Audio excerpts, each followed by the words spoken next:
It's Kirk Herbstreit. Oh, Sean McVay. Kerry Walsh Jennings. Joey Logano. Ragazan. John Isner. Ryan Howard. Greg McElroy. Got Drew. Chris Hill. Mark DeRosa. Cade Klubnik. Derek White. Reese Davis. Marty Smith. Before we jump into today's episode, I want to tell you about Booster. If you got kids playing sports in middle school or high school, Booster is the easiest way to raise money for their team. From uniforms and equipment to travel expenses, Booster makes fundraising simple and fun for schools and sports programs. Check them out at choosebooster.com. That's choosebooster.com, or just click the link in our description to see how your team can boost their fundraising this season.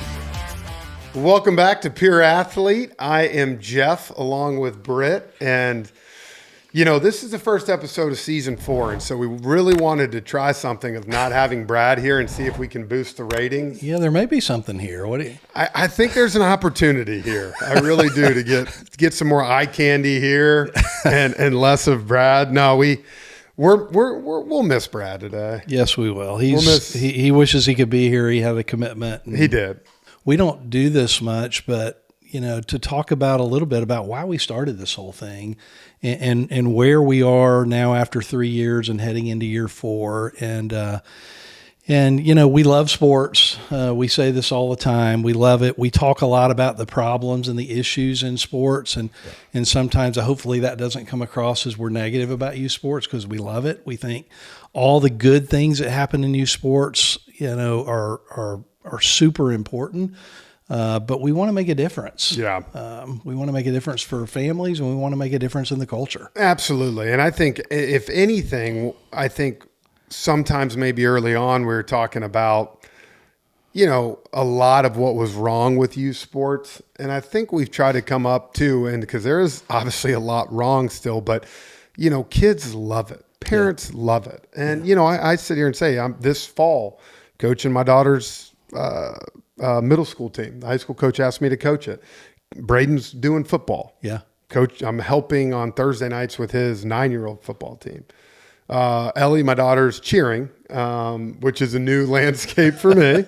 So every Saturday morning at 9 a.m., I'll be watching my 6-year-old daughter cheer, which will be a blast. She loves it. Yeah. And then my 4-year-old's doing T-ball in the fall, so I'm coaching him. So again, I'm at the field all the time. Yeah, it's fun. And it's fun, but it's like, how can you walk through this with your kids? You know, Braden's his first year playing football. I think there's 24 kids on his team, and there's only 3 that have never played football. Yeah. So he is behind to a certain extent as far as knowing what to go. And, you know, man, he one day last week, he did 2 tackles, man. He was on top of the world, calling me. It was the greatest thing ever. The next day, he didn't get to do wide receivers much, and he was like, this stinks, you know. And so it's walking through those things with your kids, right? That, you know, although I know it, he went the next night to practice how to blast again. How can you come beside your kids and teach them valuable lessons? So you're not coaching him in football, right? It's too much. I don't, because like at Buford, and you know the new stadium, oh my gosh, Buford, it's unbelievable. Which next Thursday they're on ESPN2 against Milton. So, well, I will be there. I got a suite. I can't wait. They hit you up, huh? Yeah, exactly. I had to make a donation, but. No, it's awesome. The stadium's beautiful. It's called Philip Beard Stadium. It's gorgeous. And Dexter Woodfield, which he was the longtime coach there, great man. And so, but you know, they practice Monday, Tuesday, Thursdays. And as a football coach, you got to be there with these kids every time. Yeah. So I will coach them down the road. But right now and for me, you know, October, man, I'm like already looking ahead. October 4th is game 1 of the NLDS. And game 7 of the NLCS, I think, is the 21st. So I'm gone 2.5 weeks. So it's tough to truly commit. Yeah. But I'm going to help on Thursday nights. Yeah, yeah. Well, so I will get a little bit of the action. Yeah, that'll be fun. I have to tell you, you know, I say this to you all the time, but enjoy it, because it's over for me and I miss it. You know, I sit around on Saturdays sometimes like, want to go to the ball field. And I think I mentioned this like a couple of episodes ago, just in passing, but my daughter is going to have a baby in 2 months, in October. And so I figure I'm like 5 years away from being getting back back at it, baby. And then, you know what? I think the thing, and I think y'all played a clip last week or so of I said an episode one time, like, enjoy this season of life and enjoy where you're at. And I think it's so true, because I'm out there watching Braden, right? And it's like, there's times I'm like, oh man, move to the ball, get going. But then I'm like, he's learning the game. Yeah. He went out there. Like, I need to give him credit for just throwing on the pads and going out there and getting in the weeds. Yeah. You know, he's not a big guy. They put him at defensive line because they wanted to get him hitting. Yeah. And I loved it, right? The dad in me is like, he's got to learn how to hit. Yeah. So then you see him get pancaked once and you're like, yes, you know? Like, I love seeing him get up from that and want to get back in there. So whether your kid's the star, whether he's just practicing grinding, like, enjoy where they're at. Yeah. If you're not enjoying it, you need to take a step back. Yeah. Because you're too caught up. And all of us do that. We've all experienced it. And I think as a coach, you know me, I want to coach, I want to do all these things, but I'll be honest, man, it's been nice to go to a practice, sit in the stands and watch my kid for an hour and a half. Yeah. Not have to worry about coaching all these other kids or do something, just to be able to see him learn and receive instructions from another voice. Yeah. Yeah. So that gets us into, talking about the future. We got some topics we want to talk about today, but just to kind of finish out in the future, and we're super excited about it. We have talked about PA Plus. We launched a small part of PA Plus, which was a lot of the topical issues.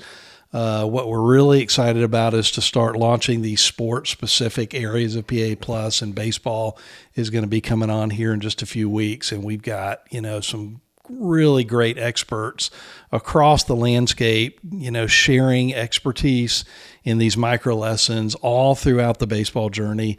And we're, currently working on volleyball and tennis and basketball and golf, and coming behind that are going to be, all the other sports over the next 12 months. So super excited about PA Plus. You're going to hear more about that. And the other thing I want to mention is if you're following us on social media, you may have noticed that we're starting to do some different things.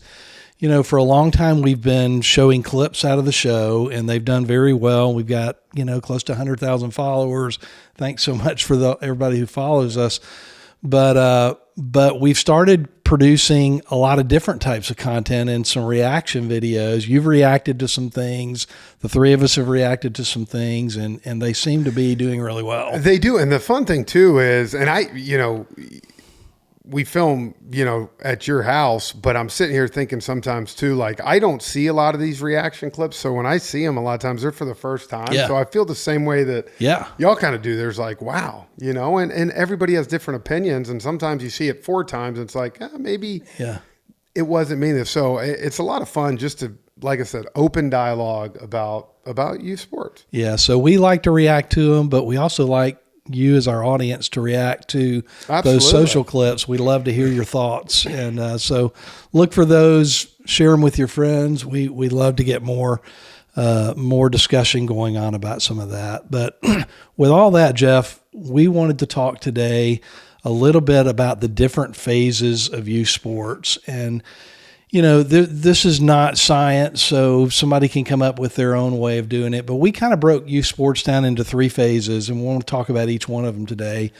Phase 1 is what? And between us, and I think I've started to get more into this, that, when we're talking youth sports, it's such a big landscape, right? So we're talking 5 years old, we're talking a middle schooler, we're talking a high school, and everybody's in different phases of life. And for me, it's funny because when we started this, my daughter was 9, right? Yeah. And now she's 12. Yeah. And I've seen her work ethic, her passion, and all that kick up a big notch. Yeah. And so how I kind of looked at her when she was 9, it's totally changed now that she's 12. Yeah. And so as we continue to do this on our 4th year now, for a lot of these parents, I think it's the same thing. If they've been listening to us to a while, some of these kids have taken a massive step. They might have grown 6 inches, put on 50 pounds. And your kid's a totally different situation. So I think we're starting to realize, like, you have to divide it into three sections. And number 1, what we talk about is getting started. Yeah. And I think this is the basic one. And if anything, I would think this should be the easiest one. Yeah. And if anything, I actually think it's the hardest one for parents, because like getting started, the first thing should be fun. Yeah. You're out there enjoying what you're doing. Yeah, I agree. You said when you started this thing, your oldest kid was in this getting started phase. My mindset was still that my kids had just left the final stage. So I have to remember back to the getting started phase. And it should be nothing but fun. I mean, think of the T-ball games and kids are running in the wrong direction and all that kind of stuff. We got our first T-ball practice coming up on Saturday from 2 to 3. 11 kids, 4 and 5 years old. We're the Space Cowboys, which is going to be a blast. They did ML minor league teams. So, but like you got to go back and like how I coach my daughter's softball team and our practice is going to be completely different. These kids can't comprehend that. Yeah. And so we have an hour practice time. My goal in that, how can I keep them entertained and learning how to start to play the game, right? Yeah. But it's getting started. And we kind of put an age 5 to 8 or so. Yeah, somewhere in there. Could be 4. It could be 4 to 9, 5 to 8, somewhere in that stage of getting started, and it should be very fun. The commitment, like you said, is not, we're practicing on a Saturday from 2 to 3, and we have Mondays from 5 to 6. Yeah. And as I told some of the parents, like, if there's a Saturday and you're at the lake, you're doing, like, who cares? Yeah. Go to the lake. Right. I don't need you at practice. Right. And because there's a couple that I'm probably going to miss on Saturdays with Braden's football coming up. And so exactly what it is. When you're there, it's fun. You shouldn't be rearranging your whole life schedule to have to do this. Yeah. But you're getting started. You're introducing these kids into a sport. Yeah. So in all these phases today, we want to talk about what should the goals be and talk a little bit about what the challenges are and what the fun and positive parts are. And look, if you're in that phase, don't let yourself get too serious too quick because you got plenty of time. Your kid is not going to make the Olympic team as a 5-year-old.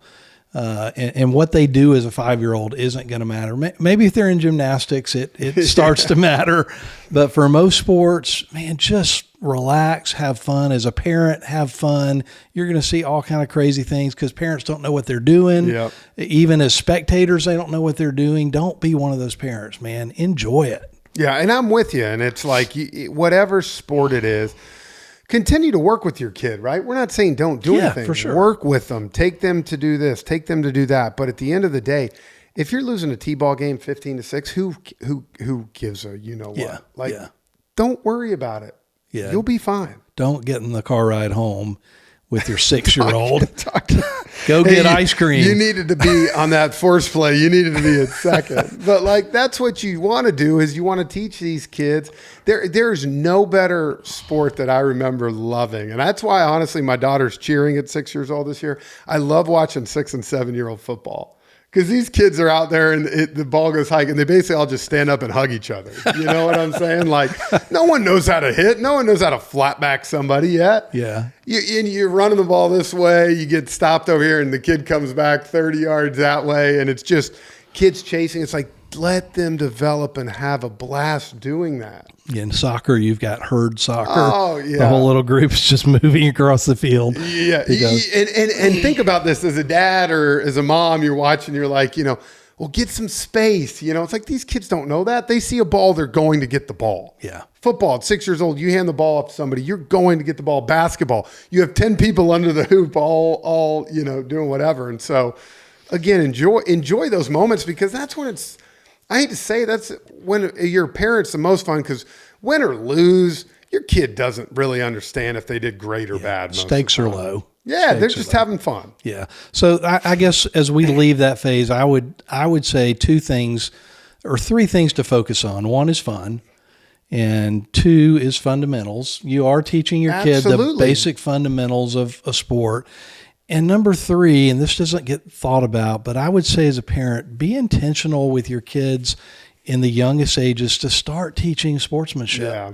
Teach them how to react, the right way when things go wrong. Teach them how to, shake the hands of their opponents when they get after beat. A game. Yeah. Start learning that stuff early and don't let them learn it on Sports Center. Yeah, I'm with you. And I think that's huge. And the second one, fundamentals, I think that's big because it's like, while you're not worried about the outcome, if kids, and I've said this numerous times, if kids understand the game, and it's like how I am with Braden in football right now. I want him to really learn the game because if he learns the game, he knows what he's doing. Kids tend to like it. Yeah, yeah. So the second phase that we've kind of defined, we call getting serious. Yeah. And you're out of phase 1. Your kids probably in the 9 to 13-year-old type of range. They're not in high school yet. But in a lot of sports, you're starting to sign up for travel ball, club, a lot of these things for families who are getting a little more serious about what sports they do. Yeah, I think if your kid is serious about it, they like it, they're excelling, then as a parent, you start to tell your kid to play good competition so they get better, right? Yeah. At 5 to 8, again, I'm not backtracking here, but you're not going to get that much better playing no matter who you play. But as you start to get to that age, if you're playing lacrosse, right, you got to have other kids that can catch the ball. Yeah. Otherwise, what are you doing? You can't throw, you're not working. So I think at that age, you start to really, it's not that you got to pick a sport. Don't hear me say that, because I think that's the pressure as parents start to feel like we got to specialize or I got to get this kid in this sport. Not at all. Not saying that at all. Not at that age. Not at that age. But when you are in that season, you need to play good competition. And if your kid likes it, again, if your kid just wants to do it for fun, play rec ball and who cares? Yeah. Honestly. But if your kid truly does enjoy it and wants to be challenged a little bit, then now's where you have to start looking for the right teams for your kids, the right coaches that they're getting the proper instruction they're supposed to get. I think those are things that are really important at that 9 to 13 age. Yeah, I mean, we talk about skill development. Yeah. And in the phase 1, you're developing fundamentals. Phase 2, you're really starting to try to refine some skills and learn the right mechanics and doing. And the right way to play the game. Yeah, that's right. It's like you're 10, 11, 12 years old playing baseball, playing softball. You need to know what a force play is. You need to know that it's first and second and a ball's hit to second base, you're flipping it to the shortstop. You're going to get that out. Like that's what you want at that age, want to start teaching them. Right. Obviously, you hope they continue to hit, throw faster, all those things. But it's knowing how to play the game the right way. Yeah. Now, one of the things that we kind of wrote down here as a key goal for this phase, although I think it permeates every phase, is learning how to deal with failure. Yeah. Kids are starting to mature a little bit, and I think you got to start this early on. But really in this phase, stakes still aren't that high, but they feel higher. Yeah. You're playing on a travel team. They feel higher. Yeah, and let's reiterate this. At 9 through 13, at this age that we've come, you're still not winning a gold Olympic medal. That's right. You're still not getting a scholarship. It might feel like it, as you said. I think that's the key. It might feel like it, but it's not. Do not let culture tell you that this is the time where it's like you got to commit to this. Yeah, we go back to Rowdy Gaines all the time on this. God, I love it. Who said there's never been a 12-year-old, top swimmer in the country rated at 12 years old that's ended up in the Olympics. Which is crazy. It is crazy. But it's true. Yeah. And it's a good like principle. You said, I think maybe the only sport in this one, and you said even 5:30, is gymnastics. Like, I don't know what it is. I don't have a gymnast, but it's like you hear all the time, like with gymnastics, it's almost like you got to go all in early. Yeah. Sure. It's crazy. But I'm just saying, like, for majority of sports, majority of kids, let them know that they have to start to work at their craft. Yeah. Right. And kind of Emma Kate's on the back end of that now. Yeah. My oldest, she's 12, but she's realizing like the time in the cage, the footwork drills that we're doing, the agility stuff, all that is starting to impact how she does on the field. But again, she now is smart enough to start to understand that what she does off the field, getting ready for games, is most of the time how she's going to play. Yeah. I think as we think about challenges, the challenges really start in this phase, and a lot of the challenges come from parents. The pressure starts building on kids because, parents are spending a lot more money now. They're spending a lot more time getting their kids, and oftentimes we get caught up in expectations for our kids to perform, and we think the stakes are high, and they're still not high, as you just said. And but we say this all the time: 70% of kids quit at the end of this phase. Yeah. At 13 years old, 70% of the kids have quit sports. And a lot of that's because they're burned out. They don't like the pressure. Some of them quit just because, hey, I did it, mom and dad. Or they're on the wrong team and they might be being told they're not very good. Right. And it's like, well, why would I keep doing this if I'm not very good? And so as a parent, you have to kind of keep your eye on this. And I'll also say this as a parent. If you have multiple kids, you cannot forget your other kids. Yeah. You can't. I've told you this. My mom and dad did the best job. I had an older brother, older sister, and then me. And it was like I got every opportunity to play exactly what my brother and sister did. Yeah. But I do see a lot of the times it's like, hey, we got a 13-year-old boy doing travel ball. He's really good. So my 8-year-old girl, Right. we don't have time for her to do All-Stars this summer. Right. Don't like that. Yeah. Yeah. I don't. Now, if your kid could care less, but if she's good and she likes doing it, you would have done it for your son at 8. Right. So don't forget them. And if that means that, you know, there's a weekend where the husband's going to have to go one way and the wife, that's life. Yeah. Yeah.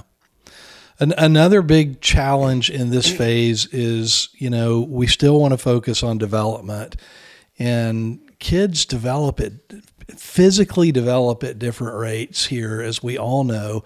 And some kids in this phase hit puberty early, and some kids don't. And, you know, we tell parents all the time, if your kid's on the smallish side of things at this age, that doesn't mean at 15 or 16 they're going to be. No. And we've said this how many times, before they really hit puberty, the biggest, the strongest, the fastest are always going to be the best on the field. Yeah. It's just how it is. Yeah. You know, and then when you hit that middle school to high school, the growth spurts happen. Kids start working. Kids stop working. Yeah. They don't work as hard. Yeah. And so that's where, to me, you start to pull away from the pack or really see, man, my kid's pretty good and they work. Yeah. And so they have a chance to maybe play at the high school level and keep this going. But remember, I mean, Matt Ryan's a perfect example. Talk about sophomore year of high school being 5'10", and then he was 6'4" 6 months later. He said, I wouldn't be here talking to you guys. Exactly. Had that not happened. And again, that was sophomore year of high school. So if you have males, and we talk about this a lot, they're later. Yeah. So you might have that kid in 8th grade that's not the biggest kid not doing this, and by 10th grade, they're massive. Yeah. And you said Matt Ryan. I was thinking of him at the same time. We've had a lot of people who've been on this show that have a similar story, that were late bloomers. And, So don't give up in this phase. Jason Campbell, I think he was our first one, right? Yeah. He didn't start playing tackle football until 9th or 10th grade. Right. Turned out all right for him. Right. So this is, I mean, we talked about some of the challenges. This is a really fun. There's a lot of positives in this. I mean, relationships with the whole travel thing starting. You know, we hit on travel sometimes, but there's a lot of fun in travel as well. And even for parents and kids. I mean, I started traveling with my kids, and we had a blast, and it was the start of, you know, great memories being formed. And there's just a lot of good stuff. And I think it's a good trial run for parents to really see if my kid likes this, right? Like, you spend a weekend as a travel team going to Greenville, South Carolina. You know, does my daughter or son enjoy this? Yeah. And really keep an eye on it and say, okay, they love this. Yeah. Well, then we need to start ramping it up a little bit. Yeah. The friendships are big for them. Those that are playing team sports and so on and so forth. So a lot of great stuff in this getting serious phase. That takes us to the last one.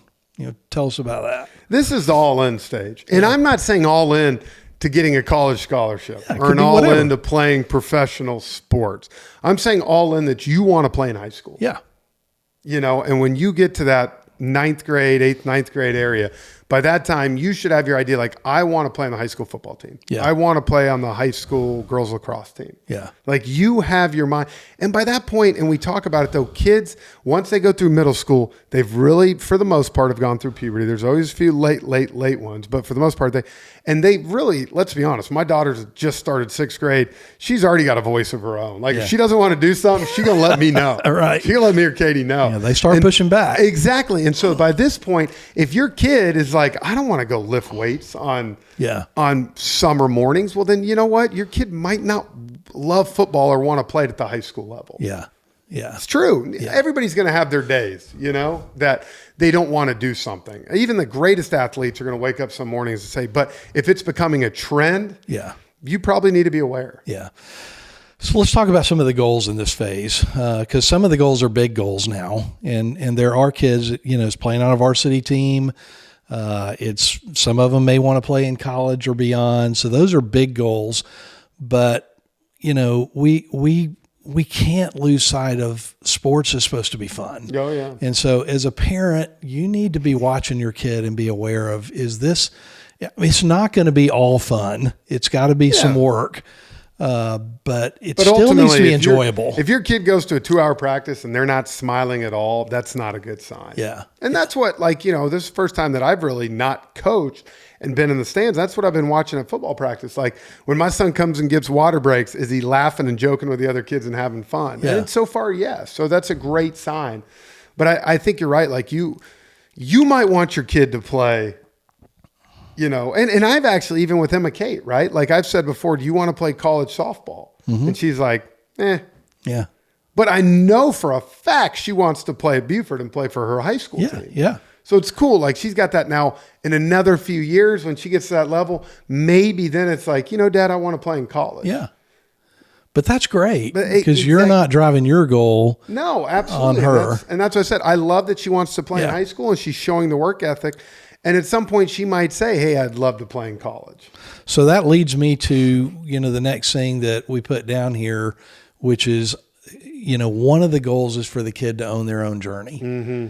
And I think we talk about David Pollack was the one who, said that on our show. If you own the journey, not your kid, it's not going to turn out well. Yeah. And so this is a tough thing because, again, as parents, we're investing a lot in the journey. Yep. And when the kid doesn't own it, and I struggled with this when the kid, and owning it, let's be honest, kids it's going to be a roller coaster a little bit. There are going to be times when they're not, they're disappointed. Yeah. You're disappointed because they're not all in, but over time you want to see them taking more and more ownership of, hey, I've got to be here. Hey, I'm getting my stuff ready because we've got to be there. And they're telling you what needs to happen more than you're telling them what needs to happen. And I remember Chris Pronger. Remember, man, the Pronger? I love following him too, man. He gives great stuff. Yeah. But when he came on, he said, when my son was in middle school, like, you have weightlifting in the morning. I'll take you, but you have to come wake me up. Yeah, yeah. And it's kind of like, all of a sudden my daughter's in middle school now. It's the first school that starts at Buford. And she wants to get up, spend some extra time putting makeup on, different stuff like that now. So I'm like, set your alarm. Yeah. Start setting your alarm and getting up in the morning, making her lunch at night, learning those responsibilities. And so like you said, when you get to that high school level, those girls or boys should show you this means something to me or it doesn't. Yeah. And they might be playing 2 sports at the time, and you might see one sport doesn't mean anything. And the other, they really care and have a passion. Well, maybe start to, if they don't want to do both anymore, start going to the one. And I actually like this. We can read the challenges of the all-in burnout. Yeah. Other interests, sacrifices, like you talked about. I got this going on now. I'm a sophomore in high school. I don't want to go to that. Yeah. You'll start to see that. Parent pressure, like you said. That's a tough one.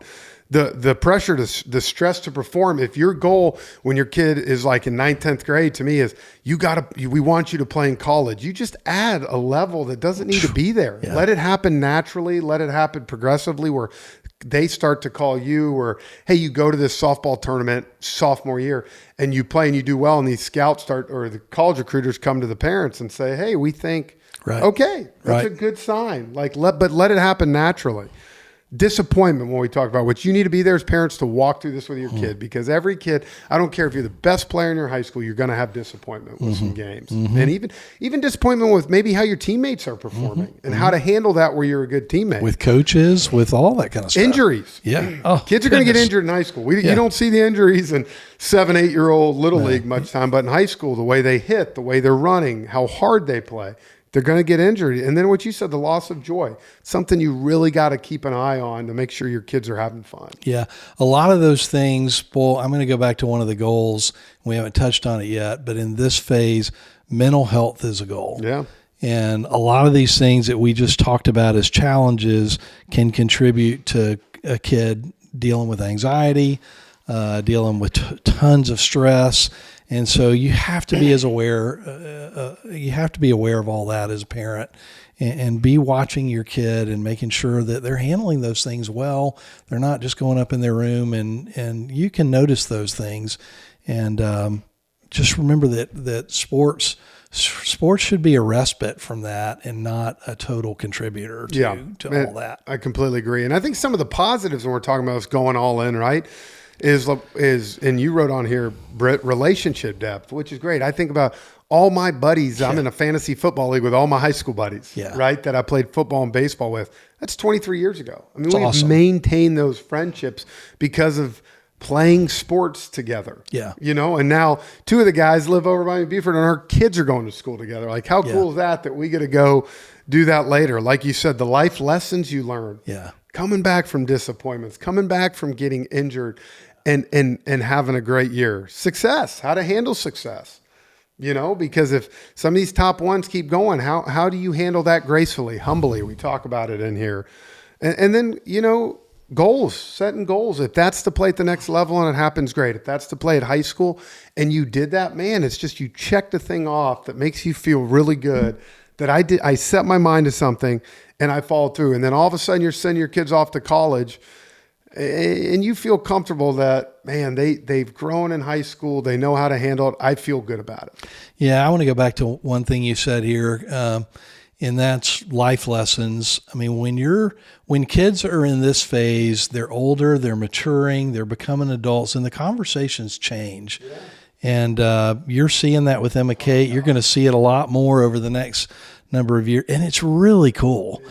And when you're riding around in the car, on trips, for weekend tournaments and so on and so forth, and I'm not saying do this all the time. You just need to relax some of the time, but be intentional about some of the things you talk to your kids about. It's really amazing the kinds of conversations and the depth you can get into talking with them about life on those trips. Yeah. And as a parent, I think be mindful when you're at home and your kid starts to get this all in stage of the conversations you're having with your spouse that, some of these things the kids don't need to hear. If you're talking about another coach, another player, I'm just saying kids listen to That's a good point. And they don't miss it. I mean, my daughter, she can be in her room and I swear she hears me and my wife talking about it. It's like these bunny ears pop out and she comes down, what are y'all talking about? And you're like, don't worry about it. You're not involved in this conversation, but be aware. Yeah. And it happens quick. Like you said, man, it's happened in a 3-year span for me where she was 9.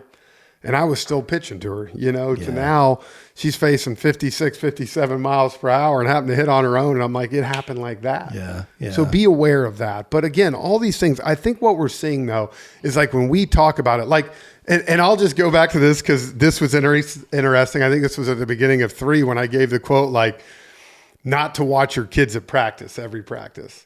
And I got crushed for it, man. I mean, these people, and I'm sure some of you listen to this, but I should have rephrased and talked about how I was saying, I'm not talking at the getting serious or this getting started and even getting serious stage. Sure. Like your kid's 11. A lot of times you might drop them off for a little bit to go fill gas or go grocery store, but you're coming back. Yeah. I was meaning more all in when they get to high school. Like let your kids give them some space. Absolutely. Give them some space to grow. I'm not saying you can ever go to a practice. Yeah. But if they're practicing football Monday through Thursday and he's a junior in high school, you don't need to be at every practice. That's what I was talking about. Yeah. Got smoked for it. And I'm all right. I'll come back. We'll run a new clip on it. How about that? We need a new clip for that because every once in a while I'll still see on my thing someone will just find us and they're like, what a horrible take. Well, not saying drop your 6-year-old kid off a T-ball and take it to the house. The good news, the rest of us love the engagement, even when they're hammering you. Yeah, exactly, right? But, so I think these are all great stages, but I think what we're learning is you really have to divide your kids. And some kids, when you have multiple kids in your family, you might have one in every single stage right here. And so you got to dumb it down. Yeah. If you go to a softball practice, I'll have Camden's T-ball practice from 5 to 6 on Monday nights, and I'll go straight into softball practice from 6 to 8. Yeah. Like I got to flip the switch and go, I'm going from 4-year-old boys to 12-year-old girls. Yeah. And, and now coaching these girls, half of them come in there and they're talking about mad at this boy and mad at that boy. And I'm like, oh my God. So it's a whole nother dynamic. So what I'm saying, but enjoy those times, man. Yeah. Enjoy those situations because I think everybody that's watching this, again, we talk about it, parents, coaches, and athletes, enjoy the moment you're in, enjoy the season you're in, because it is a lot of fun. Yeah, and there are positives in every season. There's challenges in every season. You know, I think the thing we'd want to leave people with, that what's common in every season or every phase, is make it fun, make it enjoyable, teach character. All those opportunities are there throughout, and just make sports a great experience for your family. I agree, man. And so this is going to be a great season coming up. As we said, we're going to have Chris Sale starting off season 4, which will be fun. We got some basketball guys coming on. Oh yeah, we do. Which is going to be a lot of fun. A tennis player. So we got a great lineup here to start the fall, and my favorite time of the year, man. You know, football season starting. So can't wait. Be great. Just a couple of weeks. Let's go. Couple weeks. So hope you enjoyed this without Brad. If you like it more without him, give us your feedback. No, but seriously, we thank for the support, and we look forward to a great season 4. Hey guys, if you enjoyed this episode, be sure to check out more videos from us right here. Don't forget to like, subscribe, and hit that notification bell so you never miss a thing. Follow us on social media at Pure Athlete Inc. for even more content. Thanks for watching, and we'll see you in the next one.